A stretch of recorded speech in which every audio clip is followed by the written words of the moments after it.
तो यार देखो, आज मैं सुबह उठा, इंटरनेट पर देखने गया कि अब आदि पुरुष को लेकर क्या नया माल चल रहा है, ट्रोलिंग किस लेवल पर चल रही है। तभी मेरे को मालूम पड़ा कि भाई साहब यहाँ तो कांड हो रखा है।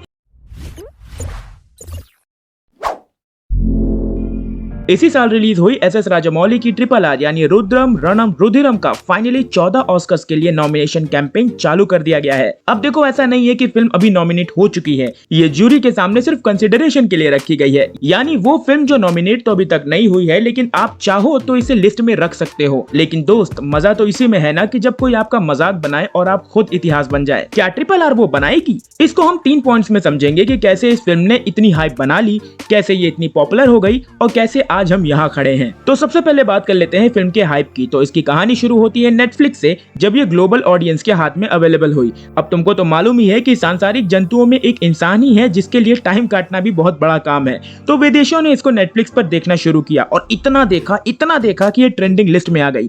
एक हफ्ता नहीं, पूरे 14 हफ्ते। इसके बाद इसकी हाइप वो बनी कि हर कोई इसे एक दूसरे को रिकमेंड करने लगा। इतना रिकमेंड किया कि हमारा दूसरा पॉइंट आ गया, इसकी पॉपुलैरिटी। इसी चीज ने सबसे पहले इसको अमेरिका में पॉपुलर किया, फिर इसको जर्मनी में पॉपुलर किया। इसके बाद तो भाई साहब ये विश्व भ्रमण पर ही निकल पड़ी, बोले तो वर्ल्ड टूर। इंटरनेट का इतना बढ़िया इस्तेमाल कोई इनसे सीखे। ये पॉपुलैरिटी इतनी ज्यादा बढ़ गई कि वैरायटी जैसी मीडिया एजेंसी ने इसको ऑस्कर कंटेंडर बता दिया। अब किसी ने हवा उड़ाई है तो आग कहीं ना कहीं तो लगी ही होगी। किसी ने जूनियर NTR को तो किसी ने रामचरण को इसका कंटेंडर बता दिया। मगर इतनी पॉपुलैरिटी के पीछे एक और रीजन है, और वो है अमेरिकन मूवीज का एंटरटेनमेंट स्टाइल, जो चाहे कमर्शियल हो या आर्ट, हर जगह ऑलमोस्ट सेम ही नजर आता है। ऑनेस्टली ये बात सुनकर कई लोगों को बुरा लगेगा, लेकिन मार्वल DC की मूवीज भी आपको अलग अलग थीम के साथ एक ही तरीके से एंटरटेन करने की कोशिश कर रही हैं।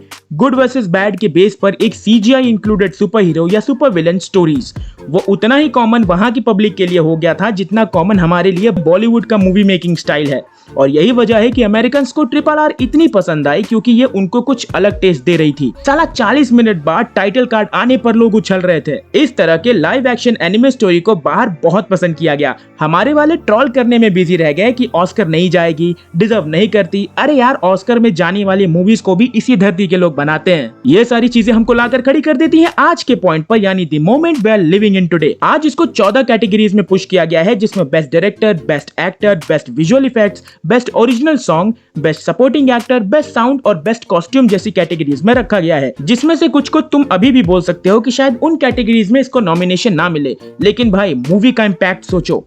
LA के चाइनीज थिएटर में ऑडियंस नाच रही थी, शोर मचा रही थी इसके हर एक सीक्वेंस पर, और ग्लोबल मार्केट में अपने दम पर आज इंडियन सिनेमा अगर खड़ा है तो उसका एक श्रेय तो RRR को भी जाएगा। मेरे को नहीं मालूम कि तुम लोगों के लिए ये क्या है, लेकिन ये मेरे लिए एक प्राउड मोमेंट है। Rajamouli garu, you are the king man. बाकी आपको ये वीडियो देखकर अच्छा लगा, मेरे थॉट्स से आप कितना एग्री या डिसएग्री करते हो इसको कमेंट्स में बता देना। चैनल को सब्सक्राइब प्लीज कर लेना। हमारे चैनल पर बाकी वीडियोस भी पड़ी हुई हैं, उनको भी देख लेना। पसंद आए तो शेयर कर देना। हम ट्विटर और इंस्टाग्राम पर भी अवेलेबल हैं, तो वहां जाकर भी फॉलो कीजिएगा भाई। Till then, this is buzz pilot signing out.